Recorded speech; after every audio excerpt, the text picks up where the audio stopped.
Okay, so some post-match commentary on this one. Had to do it this way. So let's designate Obosh. Can't keep this hand, one land. Hey, and I think, this hand is about as good as a 3-lander is going to get. We can ship a mountain back and see if Temple gives us anything good to work with. Season Pyromancer, definitely we want to keep that. Yeah, and it kind of looks like our opponent's on Elves, and here we can basically play Flame Slash, because there aren't any 4 toughness Elves, at least not that I'm aware of. Certainly not any that I've seen play in a while, so... Yeah, Essence Warden, we're not a burn deck, so we don't really actually care that much about it. I think we'd much rather burn Llanowar Elves. There's some consideration to playing Season Pyromancer and ditching the Blood Moon, since, this is like a mostly green deck, but I've been seeing some green-black Elves decks play a surprising amount of non-basic forests, and you just never know. Even though we're not going to basically cut them off of anything, because I'm not aware of too many double green cost Elves, playing a Blood Moon here could really slow them down. So this is what we're going to do, we're not going to be able to, yeah, and unfortunately they draw another forest, so, ooh, Realm Walker, things could get very ugly here. But anyway, let's see here. I think we've got to try to draw something good. Well, hey, that's better than nothing. Although I think we'd rather just cycle. So things are getting kind of ugly, but, all hope is not lost yet. They can't quite... this is one good thing. The Blood Moon is hopefully constraining them a little bit on totally going nuts with the Realm Walker, although, here it's... they didn't have anything on top anyway, it looks like. They probably would use the green mana. Man, and we're just not really drawing a bunch of cards that really can really deal with this Realm Walker. But on the other hand, we can at least maybe get our Obosh game going. There was some consideration to attacking, but, yeah, at least we can stomp that. And here is where actually Realm Walker might actually be doing something. I mean, Blood Moon might be doing something, because if they have another elf on top of their library, then we are preventing them from going nuts, and then next turn maybe they draw it and maybe there's a land on top. Anyway, so I will block the tokens because I don't really care too much about the Season Pyromancer, and I do want to hold the fort until hopefully I can draw enough burn to get back in the game. So yeah, we got to stomp this Elvish Archdruid, no doubt about that. And I think playing Bonecrusher is, pretty obvious here. Like, obviously it'll become very, very powerful once Obosh hits the table. And opponent, unfortunately, looks like looks like, Blood Moon could have possibly in a hypothetical universe slowed them down a bit, but let's not get mistaken here. What's really going on is they're just getting very unlucky and not having Elves on top of the library. Anyway, so I think the play here is I think we got to jam Obosh. None of these Elves are particular. Actually, I think we got to deal with the Elvis Mystic. That's it. Because no, actually, sorry, we play Obosh. There was some consideration of getting rid of Elvis Mystic to prevent them from going too nuts. But I think I just want to start getting the aggro going. I mean, these giants will start doing a lot of damage, and they continue to be mana flooded, it seems. Thankfully, the Blood Moon is turning off the Nurturing Peatland, so there's also that. And, yeah, can wait on the Relic probably, but we do get a activation. And, we kind of hope that they'll block the Obosh very, very strenuously, because then we can stomp.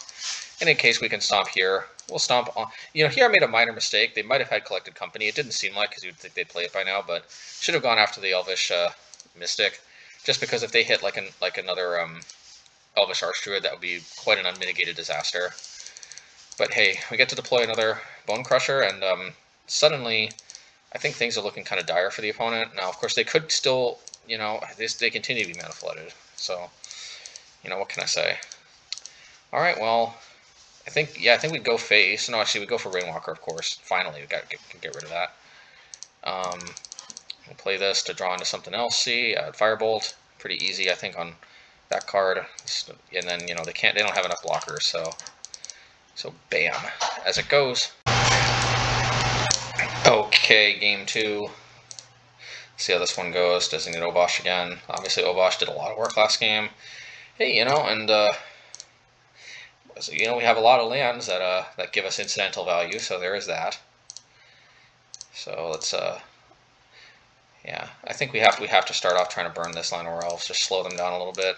If I remember correctly, they deployed 2 more Llanowar Elves. Well, okay, well, I think we can Flame Slash that one, so, okay. Or maybe we just play a creature. Yeah, you know, I don't know. I could have Flame Slashed down, or else I guess I was worried about like a Elvish Archdruid. And to be fair, yeah, but them having Coco Mana this turn could be dangerous, so it's possible that was a mistake, but anyway. As it turns out, it is kind of good we waited because we can Flame Slash the Elvish Warren. What's it called? Yeah, Elvish Warmaster. I mean, the rest of my hand is pretty clunky, but hey, what can you do? And I hold back because with these O-Stones, I think I'm going to win the late game. And sure enough, with a Realm Walker, things are going to get very ugly very quickly unless I can do something. Of course, they start playing Elves off the top. So, yeah, I mean, here, pretty obviously, I have to get rid of the Realm Walker so things don't get too out of hand. And I can deploy another O-Stone. I mean, I can deploy an O-Stone. So they don't attack, and I think I kind of am incentivized to just blow the O-Stone in another turn, because this is like too many Elves. You know, and yeah, so I'll just blow the O-Stone. They obviously could have some in reserve, but they also lose a good chunk of their mana production abilities here. I think they... Oh yeah, so they make the mana first, and then they play Collected Company afterwards. They play another Collected Company. Well, little do they know, we've got another O-Stone waiting in the wings. So they unload, and obviously this would be a huge problem if we didn't have another O-Stone, but thankfully we do. Now I do choose to play the Soulscar Mage because I am just worried about taking too much damage, and they seem to play creatures right into it, so I mean I guess we played a creature into it, they're playing a creature into it. Now here I can't explain why I didn't block this, that was probably a misclick.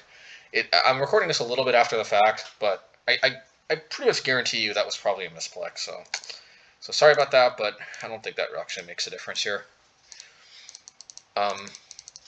Yeah, I mean, now what I don't understand is why they continue to load creatures into the board here.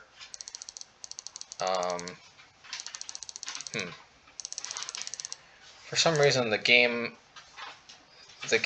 isn't going any further here. I'm trying to. Oh yeah, they concede. Now I did blow the Oblivion Stone, so I think the recording stops a little bit prematurely.